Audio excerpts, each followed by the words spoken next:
The Last Emperor is set to battle a fellow Pride legend at Strikeforce and M1 Global's Fedor versus Henderson. Hopefully we can get some highlights out of the deal. And the Golden Girl looks to make her second title defense. My submission defense is definitely one of my strong points. This is Fight Network's preview show. It's awesome.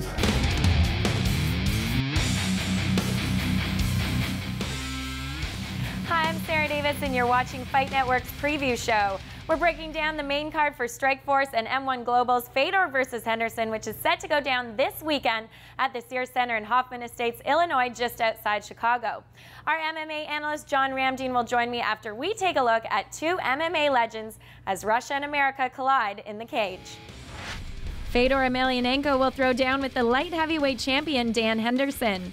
For the first time in his career, Emelianenko suffered back-to-back losses against Fabricio Verdum and Antonio Silva. But the Russian still maintains an impressive record of 31-3. In his first heavyweight bout, Henderson will look to build off the momentum of his last two wins over Renato Sobral and Rafael Cavalcante. You know, Dan has a nice right hand and good wrestling, decent ground and pound, but Fedor, man, his jiu-jitsu and his overall, combat experience is just mind-blowing to me. And I've been a fan of him for many years, and these last two losses doesn't change the way I feel about Fedor as an athlete and as a man, and I think he'll do just fine. I think that's the big question, is if he has the desire to win, the desire to train, and the desire to put on the fights that's made him who he is. I don't think he's overrated at all. I just question, how much desire he's got left in him, and he has nothing more to prove, but this is a fight that's gonna prove a lot. Hendo just needs to do what Hendo does every fight. Every fight, he fights his style, he can win the fight, and if Fedor catches him with something, this is what MMA is. Once considered to be the absolute best mixed martial artist in the world. That's it! A destructive whirlwind capable of dominating giants. Yeah, going for the armbar underneath, and this time Hongman Choi taps out. He is a supreme technical marvel. No, looking for an Achilles lock. Oh, wow! But what happens to a gladiator when he falls? Oh, he's tapping! He's tapping! Does a man break once his will is tested? Bigfoot Silva putting it on the great Fedor Emelianenko. The heart of a true warrior is measured by his will to battle on, no matter the challenge.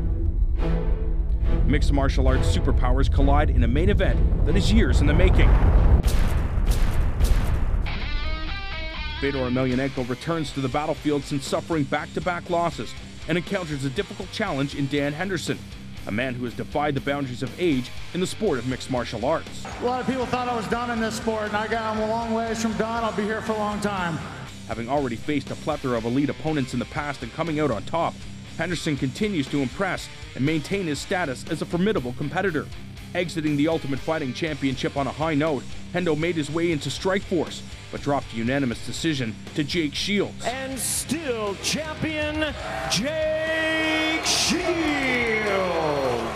Albeit the loss to the freestyle wrestler showcased one of the deadliest weapons in his arsenal. Oh, he's out! He's down!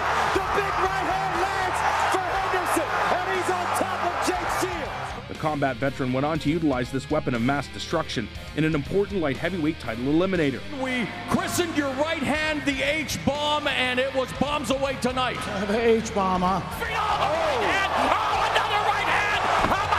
It's over!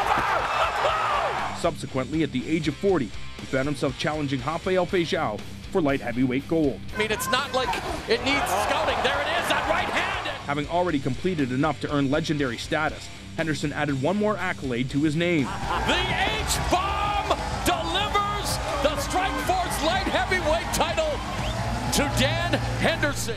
Continually taking on monumental challenges, the California native has constantly impressed the public in every outing. The Team Quest product possesses exceptional wrestling skills and is prepared to counter anything the Russian has to offer. First here with his Greco-Roman background, he wasn't a two-time Olympian for nothing, and there you see it. Both fighters have a high threshold for pain and hold explosive knockout power in their hands.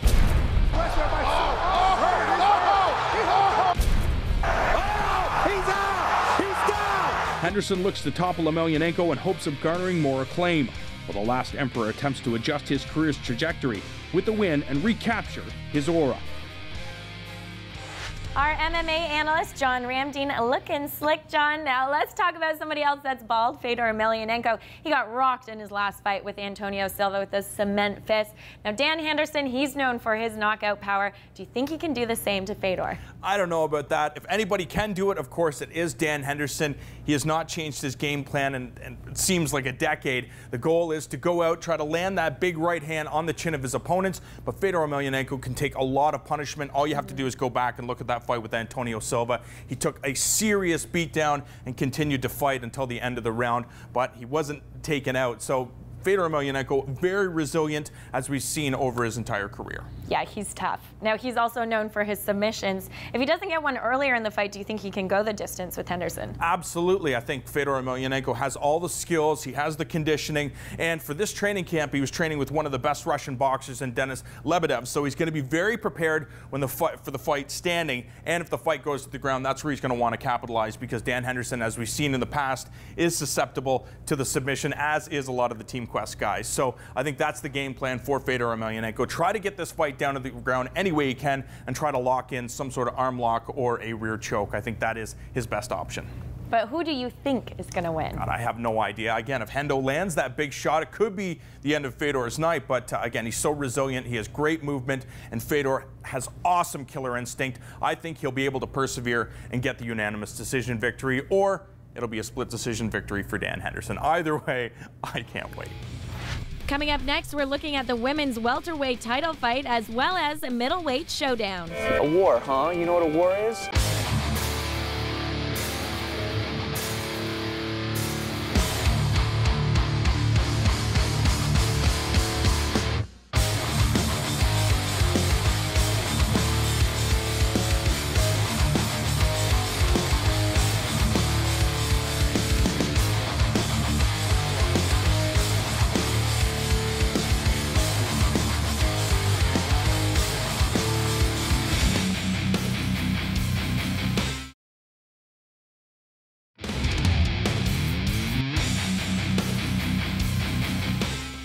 In the co-main event, women's 135-pound champion Marloes Coenen will defend her title when she faces Miesha Tate. Coenen has earned 14 of her 19 wins by submission and most recently defeated Liz Carmouche with a triangle choke at Strikeforce Feijiao versus Henderson. With a foundation in wrestling, Tate is on a 5-fight winning streak and most recently earned a decision over Hitomi Akano. Dutch mixed martial artist Marloes Coenen has recently established herself as one of the premier female athletes in mixed martial arts. Showing her grit in a difficult bout with the Amazonian Christiane Cyborg Santos. Better on those Cyborg unleashing now on Coenen. Oh, what a right hand by Coenen, and Cyborg doesn't even flinch. Coenen put forth a valiant effort and demonstrated tremendous heart. Cyborg on the cusp of defending her title. And it's over. Cyborg remains champion. The Golden Glory product would go on to greater things as she was presented with a second straight opportunity to capture a title. This time she would test her skills against then acclaimed women's welterweight champion Sarah Kaufman.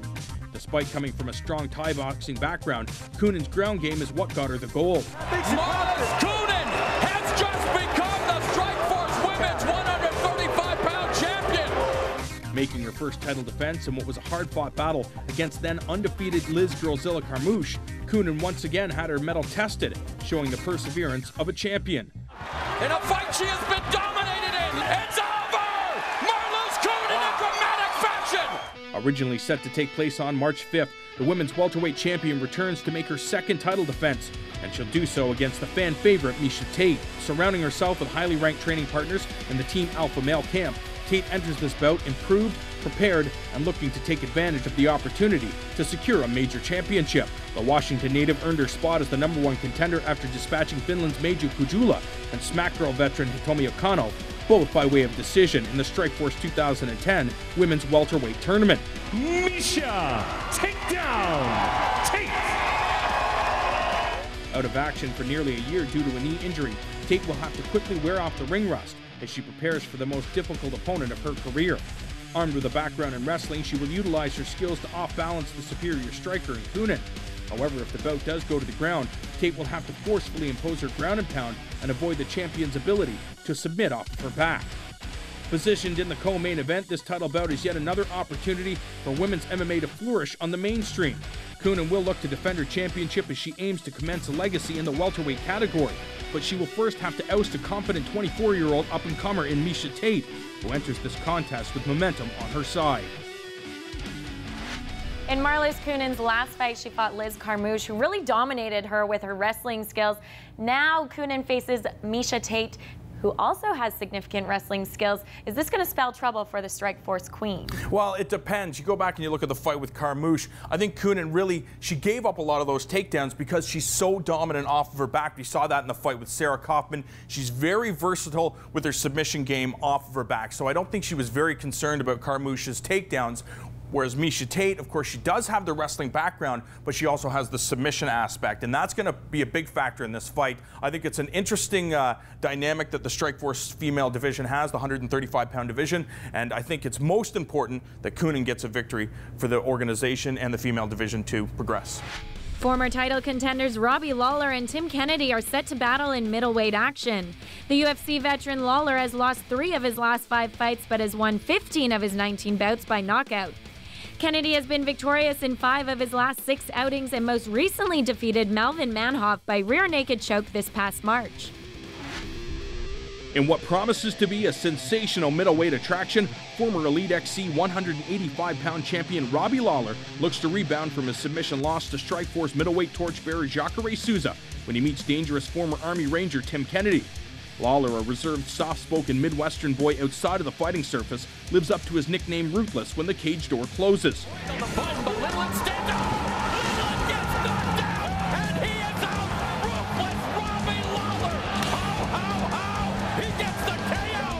Lawler has compiled a highlight reel filled with knockouts and is tailor-made to entertain the casual fan, as he rarely decides to take the fight to the canvas.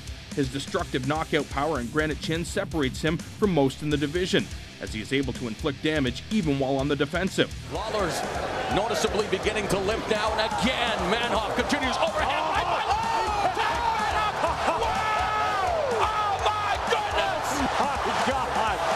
Training alongside mixed martial arts legend Matt Hughes, the 29-year-old continues to evolve in the sport he helped pioneer. However, many pundits believe that his submission defense is not where it needs to be, as 4 of his 7 losses have come by way of tap-out, an aspect of his game that his opponent will likely try to capitalize on. Kennedy, a lifelong artist, has climbed the mixed martial arts middleweight ranks using the same stealth-like procedures he utilized in the American military. After quietly amassing a 13-3 record with triumphs over former Bodog champion Nick Thompson, aka standout Trevor Prangley, and upcoming Ultimate Fighter coach Jason Mayhem Miller, Kennedy had a chance to capture Strikeforce gold when he faced off against Brazilian submission machine Jacare in August of last year. In a closely contested battle, the 32-year-old would fall short against the former BJJ world champion, but would rebound in his next outing with a clean submission victory over Dutch striking specialist Melvin Manhoff. If he can manage an impressive victory over Lawler, the IFL veteran could once again find himself in a position to challenge for the middleweight strap, as the promotion is hard-pressed to find a worthy opponent for the Black House representative. The Bronze Star medalist is as durable, well-rounded, and as game as they come, using his intellect to create openings and employ a tactful strategy. Evidence being 12 of his 13 wins has come by way of stoppage, a fact that is sure to thrill the fans inside of the Sears Center Arena and watching at home. It is a matchup with definite title implications, with both men eager to get another crack at the former ADCC champion. Both these fighters, they were former title contenders, and both were defeated by Jacare. What do they each have to do in this fight in order to work their way back up to a title shot? I think for Robbie Lawler, there is no guessing. He wants to keep this fight standing and utilize those explosive hands of his and try to knock out Tim Kennedy. For Tim Kennedy, he has to use his brain. Coming from the military, I will expect that he's going to use his brain and take this fight down to the ground and take Robbie Lawler out of one of his biggest or most weakest areas, and that is the submission game. We've seen him be exposed in the past. So I think Tim Kennedy will fight tooth and nail to try to get this fight down to the ground and try to submit Robbie Lawler. That is going to be easier said than done. Lawler has a great sprawl and brawl Of course, training with the great Matt Hughes. He's going to be very well prepared. This is an absolute outstanding matchup for the Strikeforce middleweight division. And of course, it has title implications. So I think both guys are going to be on their A game because they know the importance of this fight. And who do you think's going to win? Again, I'm going to have to say that it is going to be Tim Kennedy. I think he is a sleeper. He's going to take this fight down to the ground and exploit the weakness of ruthless Robbie Lawler and get the submission victory. And if that doesn't happen, he will win by unanimous decision. Don't go anywhere as we look at the rest of the Strikeforce main card that will feature some explosions from Semtex. This ain't no movie, and Semtex is for real. And the man with the hands of steel. I'm never out of the fight, you guys. That's why I'm fun to watch. This segment on the Fight Network is brought to you by The Ballroom, downtown Toronto's newest interactive entertainment center.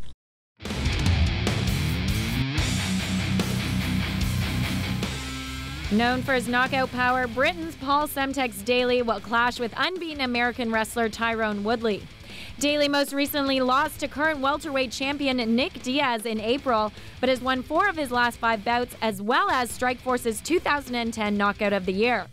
Undefeated in 8 bouts, the rising star Woodley has submitted more than half of his opponents. Climbing the welterweight ranks under the Strikeforce Challengers banner, Tyrone Woodley has demonstrated why he's a future star in the making. Maintaining his undefeated streak, the NCAA Division I All-American holds very strong wrestling credentials and has made the successful transition in adjusting his abilities from amateur wrestling to mixed martial arts. And there's the takedown from Woodley into cross-side position. The 29-year-old is not a one-dimensional fighter. He possesses an apt submission game. He's got it, and it's 5 consecutive submissions for Tyrone Woodley. And is quite capable of shutting down his opponents with his knockout power. Counter right, clocks Coen. The explosive welterweight is quick to sway the fight in his favor and often utilizes his strength and positioning to control his opponents. Such was the case in his last bout against Saffiedine. There's power, spinning him to the canvas. Currently sitting at 8-0, Woodley has made a strong case towards becoming a title contender. I think it's obvious where I fit. I think the fans know. I think the organization know. I think I should be up next. Primed and ready for the big show, T-Wood is eager to take the necessary step forward to make his claim as #1 contender a reality. But he will have his work cut out for him when he tangles with British bad boy Paul Daley. Known as an explosive knockout artist, Semtex has earned 20 of his 27 wins by stoppage. Daley, knockout. Down defense there. Oh, good right hand by Daley, and down goes Gilbert. Proficient in boxing and Muay Thai, it is no secret that the British bomber will enter the cage looking to swing his heavy hands and land a perfectly placed punch. Oh, he's out, he's out. He's out. Pull one to the chin. Controversy has always followed the 28-year-old, and following his release from the Ultimate Fighting Championship, Daley strung together a 4-fight win streak. Paul Semtex Daley. His impressive win over fellow brawler Scott Smith put Daley over with the Strikeforce audience. Back down. Oh! And down goes Smith. What a knockout! Mamma mia! Daley then challenged Strikeforce welterweight champion Nick Diaz, and though he landed his patented punches, he could not put the champion away.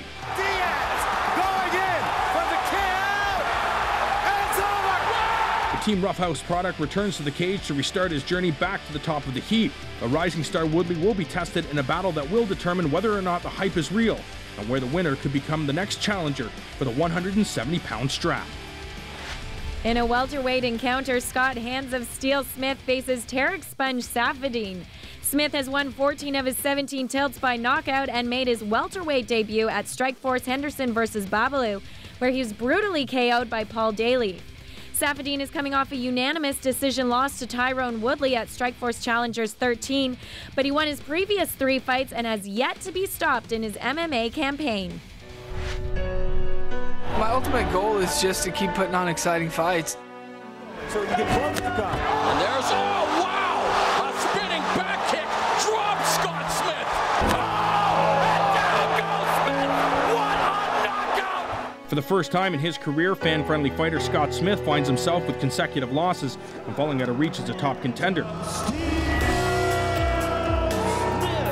Known for engaging in dogfights, Smith has been wowing crowds and knocking out opponents since his tenure under the now-defunct Elite XC promotion.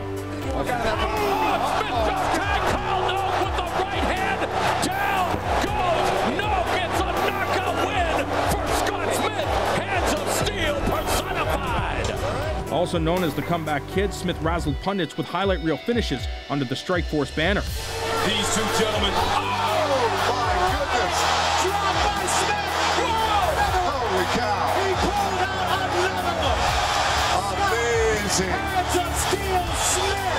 Lightning in a bottle. Despite impressive back-to-back knockouts, the 32-year-old's ground game would be exposed when he took on Caesar Gracie black belt Nick Diaz. He's got the choke. Got him back. He's got it. He tapped him out. Just like that. Gracie Jiu-Jitsu. Following the loss, the man with the hands of steel engaged in a striking war with the human highlight reel Kung Lee.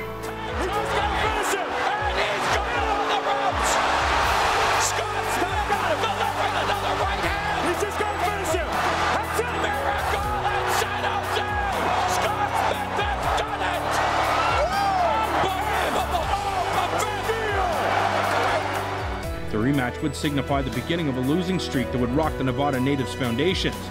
So he can get close to come. And there's, oh, wow! A spinning back kick drops Scott Smith. Oh, and down goes Smith. What a knockout! Having been around the block and at one time co-main eventing cards, Smith finds himself in the opening card and fighting to stay on the main card. Aiming to steal Smith's thunder is Belgian-born Tarek Saffiedine, who graduates from the Challenger Series and makes his main card debut. Great kick there by Saffiedine. And there's a flying chamber knee by Saffiedine. Training out of Team Quest, Saffiedine comes to the cage with his wrestling skills that will be necessary to avoid Smith's knockout blows. However, the Sponge has shown his KO power in previous outings. Oh! Right hand! Down goes more! Saffiedine with the knockout! Blistering right hand. That was amazing.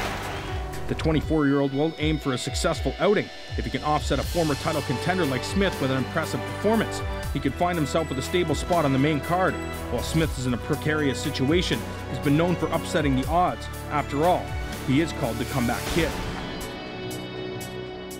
That's it for the show, and thank you to John Ramdeen for joining me. For more news and updates, you can visit our website, fightnetwork.com, and you can let us know what you think about the fights on Twitter by tweeting us at FightNet. On behalf of the Fight Network, I'd like to thank the Ballroom for having us in their space, and thank you for watching. We'll catch you next time. Former Project Kid from the Cabrini Green. Emelianenko hit him with a right hand, and it's over. Wow! But Henderson back up.